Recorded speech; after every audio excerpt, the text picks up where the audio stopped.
Good afternoon, everyone. Good Good afternoon, sir. sir. So, today let us learn about air transport, pipelines, and communication.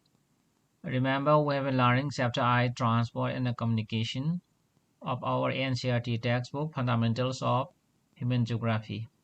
Now, I shall share my screen.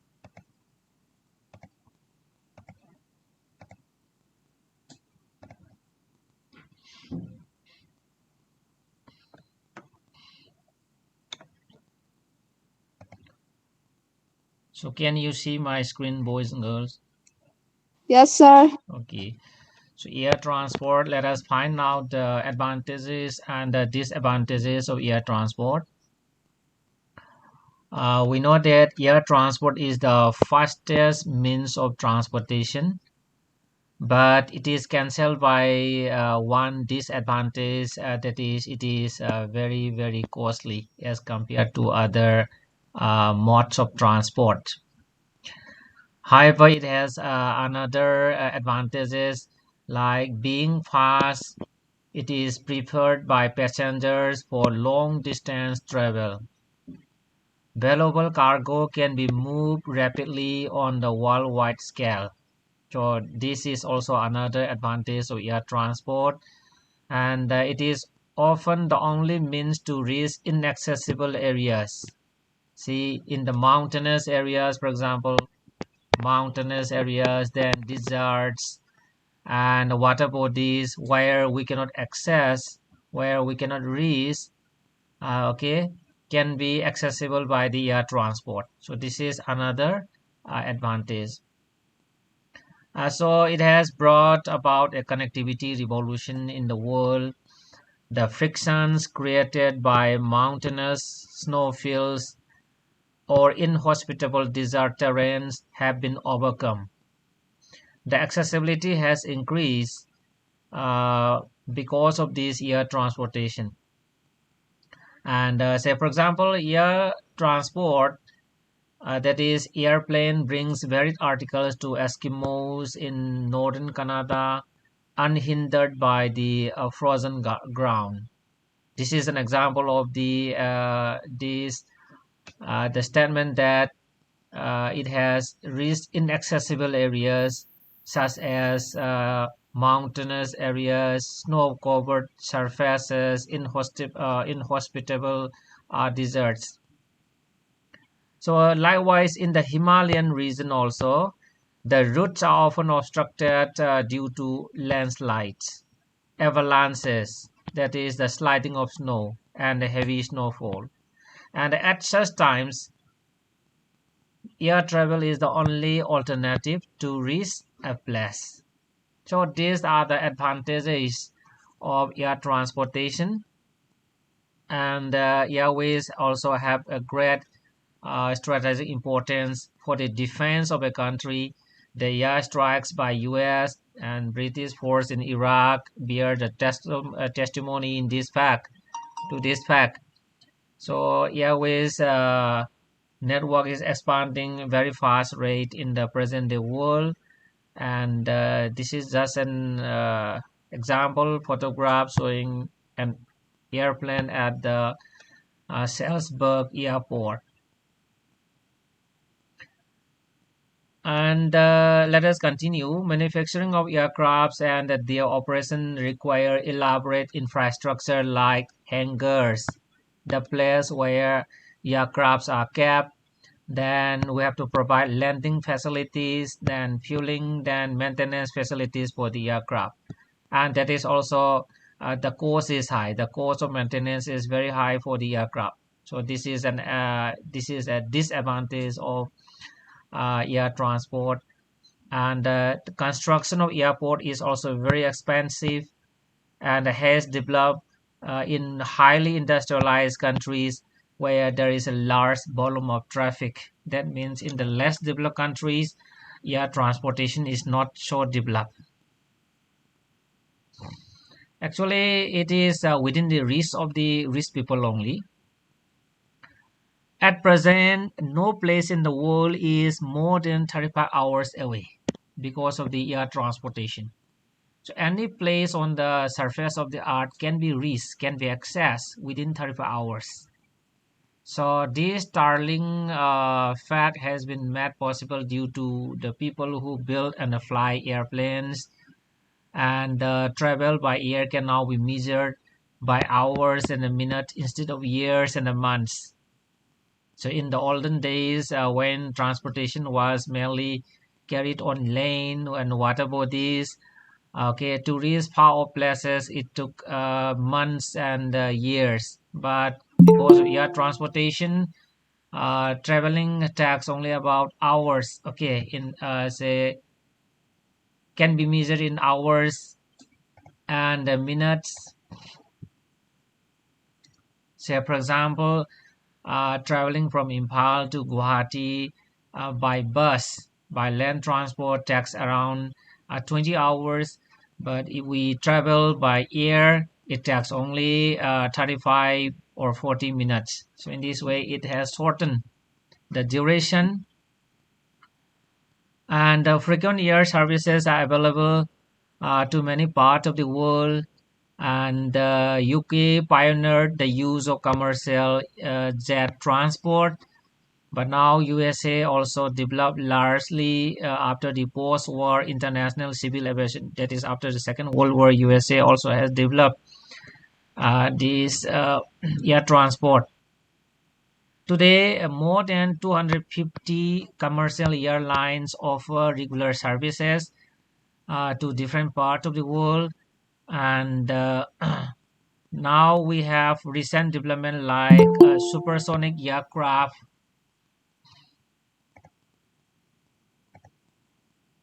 Supersonic aircraft means, the aircrafts which can fly at the speed of sound or more than the speed of sound. That is known as supersonic aircraft. Cover distance between London and New York within 3.5 hours. Within 3.5 hours, okay, from London we can reach New York very, very easily. And next we have intercontinental air routes. So generally we find more traffic in the northern hemisphere because land surface is more in the northern hemisphere. Development is also more. So in the northern hemisphere there is a distinct east-west belt of intercontinental air routes. Dense network exists in the eastern USA, where the area is highly industrialized than Western Europe and Southeast Asia. And here in most of this region, it is industries are developed, densely populated areas, and USA alone accounts 60% of the airways of the world. And say we have many nodal points where air route converge or radiate in all the continents. Those nodal points or international airports are New York, London, Paris, Amsterdam, Frankfurt, Rome, Moscow, Karachi, New Delhi, Mumbai, Bangkok, Singapore, Tokyo, San Francisco, Los Angeles, and Chicago. See, here we have a map here. See, this map shows the major air routes, continental air routes, and major airports of the world. Of course, you'll find one map in our textbook also. Here, the red line shows the air routes, intercontinental air routes, major air routes of the world, and the big dots represent the location of the major airports. Say, for example, San Francisco is here on the western side of the USA. Then south of it, we have Los Angeles and so on.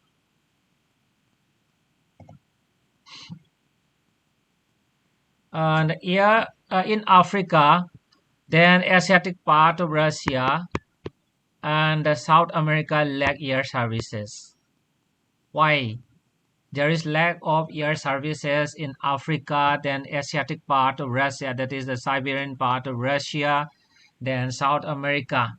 Why?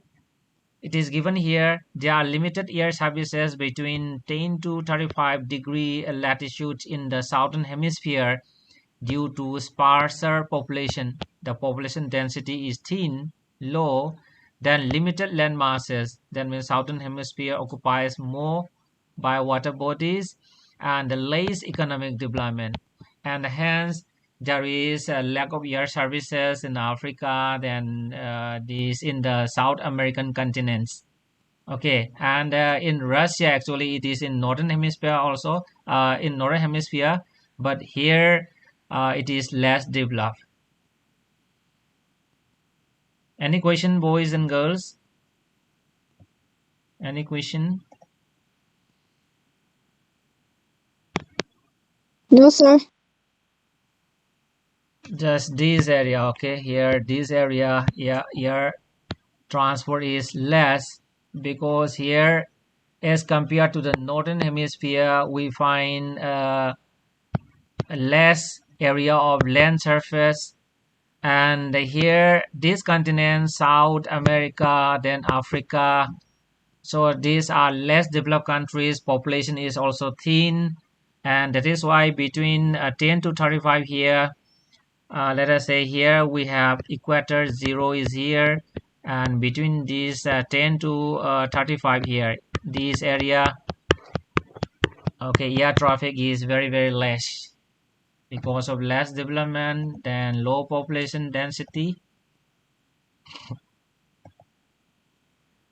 Okay, next we have another mode of transportation, that is pipeline. So again, let us find out the advantage or the usefulness of pipelines. So pipelines, as you know, are used extensively to transport liquids and gases such as water, petroleum, natural gas for an uninterrupted flow. We know that water supply through pipeline is familiar to all. Okay, all of us are familiar about the supply of water by pipelines. Here in our campus also water is supplied by pipelines, in our locality also. And the cooking gas or the LPG, liquefied petroleum gas, is supplied through pipelines in many parts of the world. And the pipelines can also be used to transport liquefied coal. So coal also can be transported as a slurry. Likewise, iron ore also can be transported as a slurry using liquids in the pipeline through the pipelines. In New Zealand, milk is being supplied through the pipelines from the farm to the factories. So these are the usefulness of pipelines.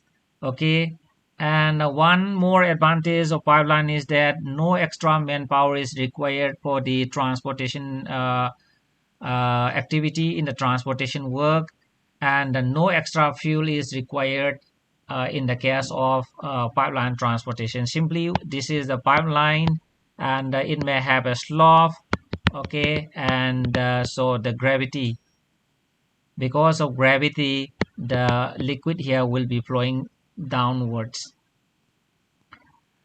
And so this is another advantage, that no extra manpower, no extra fuel is required in the case of pipeline transportation. Now let us learn about distribution of pipelines.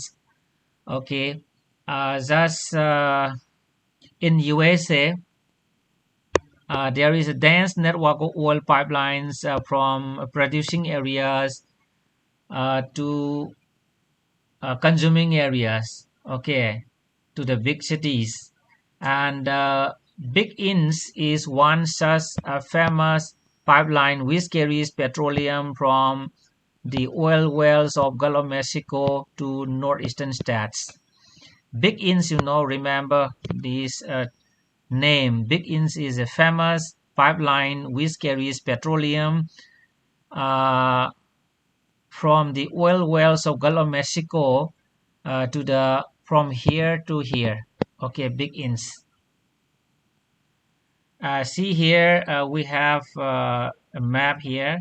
So this map shows the location of the big ins pipeline, and here the yellow color one, see the yellow color one is the big ins pipeline, and the green color one is known as the little ins pipeline. And these two pipeline carries petroleum from the Gulf of Mexico to the northeastern part of the USA, the highly industrialized region of the USA. And about 17% of all the freight per ton kilometer is carried through the pipelines in USA. 17% of the these petroleum and gas are carried through the pipelines in the USA.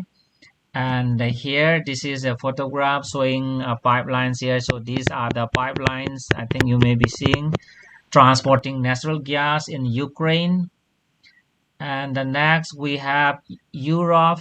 In Europe, Russia, West Asia, and India, pipelines are used to connect oil wells to the refineries and to the ports or domestic markets. Turkmenistan is Central Asia and has extended pipelines to Iran and also part of China. Actually, see here we have a map showing distribution of these pipelines in the USA. Okay, so here the green one. Okay, here the green one represents oil pipelines. Just see here.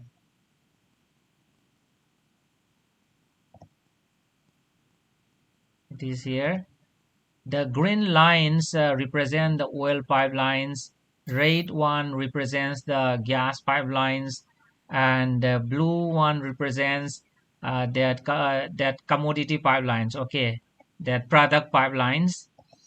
So it shows the distribution of pipelines in the USA and in Europe. Actually, this is Central Asian one, and this one shows distribution of oil pipelines in the USA. Sorry, in the Europe. Okay, in Europe, the solid lines represent the existing pipelines, and the dotted lines represent the plan or the proposed or under construction one. Okay, I think pipelines are crisscross here and there in the European continent. And so let us continue.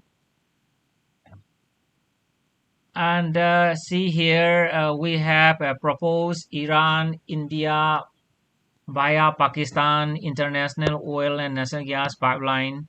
If it is constructed, this will be the longest pipeline in the world. Okay, from Iran to India via Pakistan.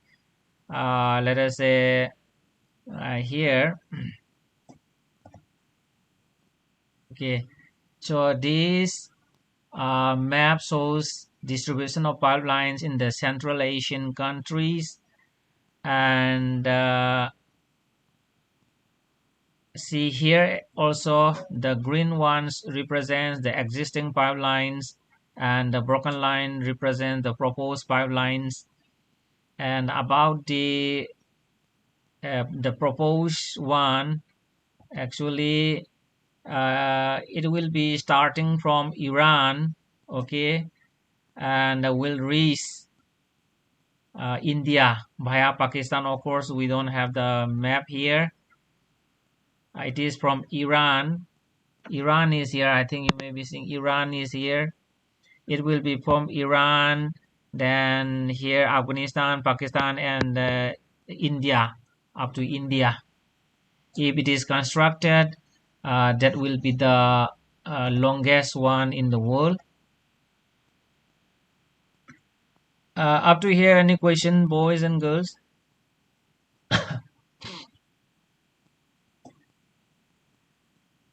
Boys and girls, any question?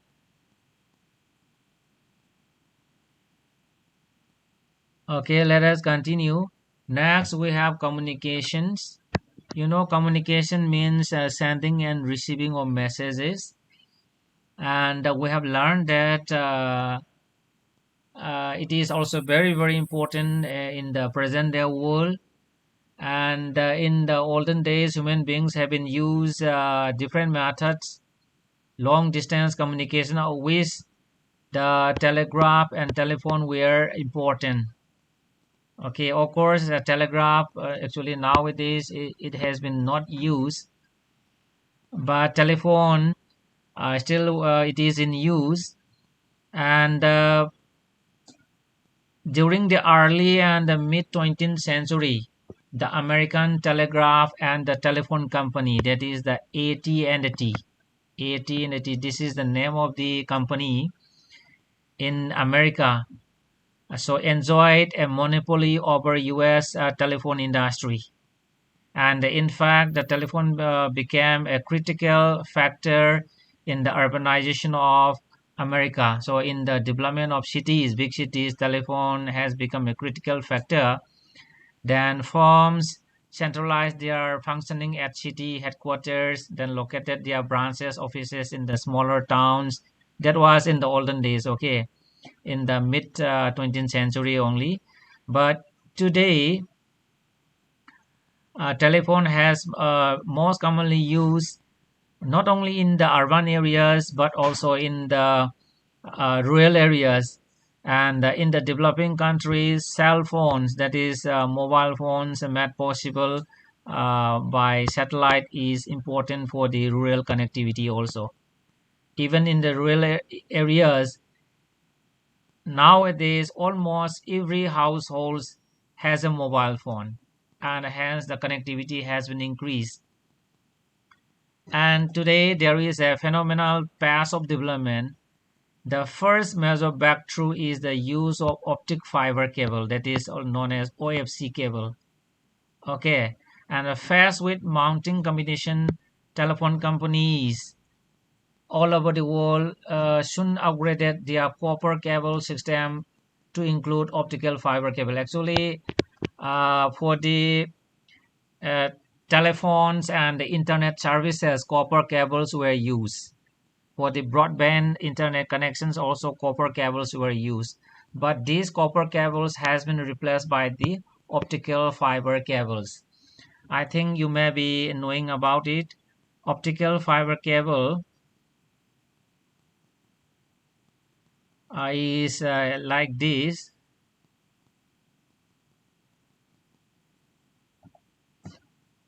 Here, this. Okay. So this photograph shows hair thin fibers. Hair thin fiber used in fiber optics. Actually, these are made of glass fibers. And here, the data and everything is transmitted in the form of light. Okay, the data and the other messages are transmitted in the form of light. So these are the hair thin fiber used in the fiber optics. And this diagram shows the components or the structures of optical fiber cable. Actually, a single fiber optic cable consists of many optical fibers here. As you will see here, many optical fibers, and each optical fiber is bundled, okay, around a strengthening element here. And it is covered by a strong sheet. It has a very strong protective layers. So this is about optical fiber cable. And uh, here, this is how data are transmitted in optical fiber cable. Here, through the this fiber, optical fiber, light rays passing through, and in that way data is transmitted. Okay, so here light rays are transmitting the data and the other information. So this is about optical fiber cable, and it has many advantages. It has many advantages just given here. So these optical fiber cables allow large quantity of data to be transmitted rapidly. Large quantities of data can be transmitted rapidly, securely, and are virtually error-free as compared to the copper cable. Okay, carrying capacity is also higher. More data can be transmitted as compared to the copper cable, and the speed also very great, okay, as compared to the copper cable. And with the digitization of information in the 1990s, telecommunications slowly merged with the computers to form integrated networks known as the internet. So next we have satellite communication, means sending and receiving messages, data, information using satellites. And see here, today internet is the largest electronic network on the planet, connecting about 1,000 million people, more than 100 countries across the world. That means internet has connected about 1,000 million people, now more than 1,000 million people, connecting more than 150, 60 countries in the world. This is the largest electronic network. And about satellite communication, we have more information in the box. Satellite touch human lives in many ways. Every time you use a cell phone to call a friend, send an SMS, or watch a popular program on cable television, you're using satellite communication. So when you talk with your friend through mobile phone, or when you send messages or other forms of messages, or that means you are using satellite communication. So communication through satellite emerged as a new area in communication technology since 1970s, after USA and the former USSR, Union of Soviet Socialist Republics, pioneered in space research. Artificial satellites now are successfully deployed in the Earth orbit to connect even the remote corners of the globe with limited on-site verification. Actually, you are familiar with it also. Here we have the Earth. Okay, and we are sending satellites from the surface of the Earth, and the satellites are just revolving around the Earth. Okay, satellites are here, another satellite may be here. So it is also revolving, and here also around the equator also it may be revolving. So in this way, all these satellites are transmitting data and information around the globe, and these have rendered the unit cost and a time of communication invariant in terms of distance. This means that it costs the same to communicate over 500 kilometers as it does over 5,000 kilometers via satellite. See, if you are sending a letter, for example, you are sending a written letter uh, to Guwahati, for example, to Guwahati. So let us say it will cost around 40 rupees. And if another letter you are sending to USA, actually here the distance is more, and in this case it may cost more than 100 rupees also. That means in this case, as the distance increases, then the cost is higher and higher. However, in the case of satellite communication, distance does not matter. See whether the distance is a nearby place, whether we're sending a message to a locality or to Delhi or to USA, but the cost of sending the message remains the same. That means distance does not affect the cost of the communication if it is done by via satellite. So India has also made a great stride in the satellite development. Aryabhata was launched on April 1979. Bhaskar 1 was launched in 1979 and Rohini in 1980. On June 18, 1981, Apple, that is Ariane passenger payload experiment, was launched through Ariane rocket. Then Bhaskar, Challenger, and INSAT 1B have made long distance communication than television and radio very effective. And today, weather forecasting through television is a boon.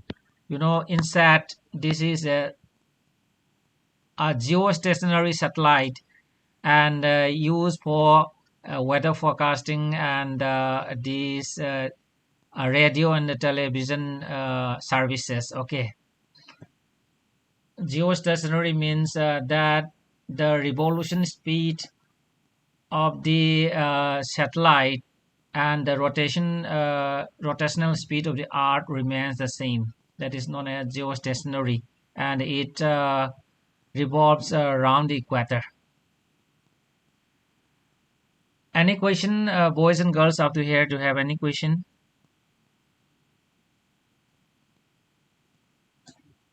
No, sir. Okay. So next we have this cyberspace, that is internet. Cyberspace is the world of electronic computerized space. It is encompassed by the internet, such as the World Wide Web, www.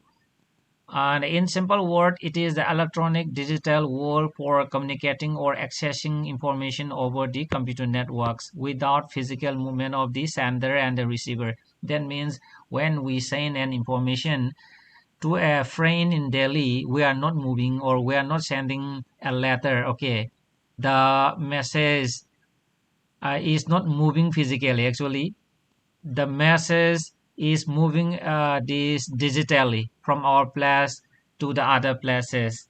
Okay, when we use internet, then what do you mean by internet? Can you tell me? Just see here. Here, this is actually a diagram showing internet. Internet is a network of computers.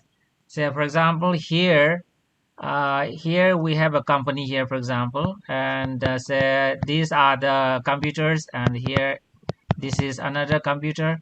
Let us say in our school also, in the computer lab, we have so many computers, and it may be connected with the internet here, and so all these computers may be connected, and so it forms a network here. It may be connected by cables, so it forms a network here. Likewise, there may be another network of computers in other places. For example, we have another company here. This is a company, and in that company also many computers are there, and all these computers again are connected by cables, thus forming another network. And again, this network of computer is connected with the network of this computer, and this network of computers is known as the internet. Okay, and this internet connects many devices, many devices. Just see here, actually, what are the devices? Can you tell me? All the devices here, just see here, many devices are connected, are by internet.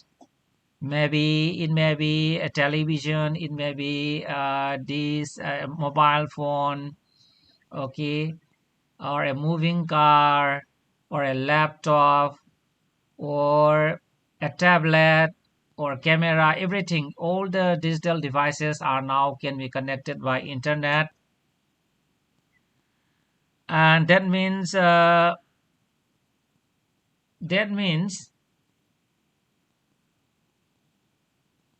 this internet, also known as the cyberspace, exists everywhere. See, the satellite is spreading their signals all over the surface of the earth. Say if you have the device, be it in a bathroom or in a toilet or in a forest, if you have the device, you can be connected to the internet and can receive and send messages. And that is why it is said that cyberspace exists everywhere on the surface of the earth.